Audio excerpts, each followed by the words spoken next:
Yes, hi guys! Break time na nga pala ng mga Kolokoy boys. Break time. Kain po tayo mga idol. Kain po tayo. Ayan, break time po namin kasi.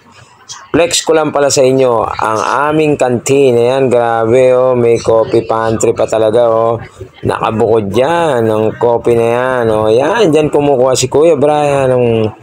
Ayan, dyan ka bibili ng soft drinks. Ayan oh, kompleto sa beverage talaga ang canteen na yan.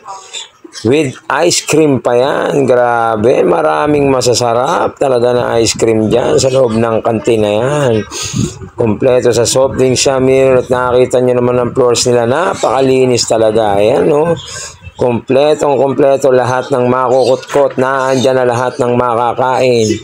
Lahat ng mabe-break time pwede nyong kainin. Naandyan na po lahat. Ayan, no? Lahat po, andyan na lahat. Meron chichire dyan, biskwit, at kompleto rin sa ulam. Grabe. Thank you so much lagi sa masarap nyong ulam. Laging masarap ang luto talaga. Ayan, kompleto pa sa condiments yan. Ikaw na maglalagay ng kalamansi at sili. Wow, yan ang pinakamatindi dyan. Yung libreng sabaw. Yan. Napakaganda na po talaga ng kantin ng SM Cubao. Ayan oh, grabe, napakalinis niya. Napakasarap talaga. Maiinganyo ka talagang kumain. Ayan oh, at ang babait pa ng mga service crew nila. Napakababait ng mga crew nila. Thank you so much sa inyong lahat. Ayan oh, grabe oh. Napakalinis ng flooring nila. Actually, nung ginawa ko yung video na yan is nakalabas na yung mga kumakain. Ayan o. Medyo wala ng pila. Pero kung darating ka talaga ng 11 AM dyan, ang break time namin, napakahaba po ng pila niyan. Thank you so much sa inyo. Buti nga, pinapriority nila kaming mga naka-blue agad eh. Minsan kasi, na-chechempohan namin, andyan yung mga gwardya.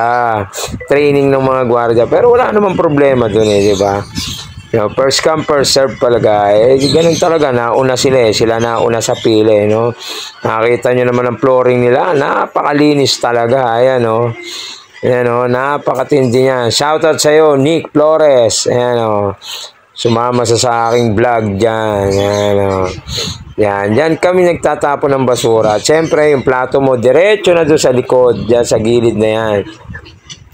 Ikaw na ang bubuhat ng sarili mong plato para ilagay doon sa dulo. Ayan o. Ayan, may mga basurahan dyan. At bawal itapon ng sabaw. Please lang, huwag nyo daw itapon isamang sabaw. Ayan o. Lahat kami dyan pumupunta after kumain kasi bibit-bitin mo yung plato mo papunta dyan. Diba? Ayan o. Grabe, ang ganda ng kantin, no? Thank you so much sa inyo, SM Cubao, diba? At sa service crew ng kantina yan, thank you so much sa inyo. Napakababait nyo. Wala akong masabi sa inyo. Kompleto sa condiment. May suka, toyo. Ayan o. May... Yan. Aming kuhaan ng tubig naman. May malamig. Merong hindi ganun kalamig. Diba? Thank you so much, kantin. Ayan o. Napakadaming mabit. Thank you so much, guys.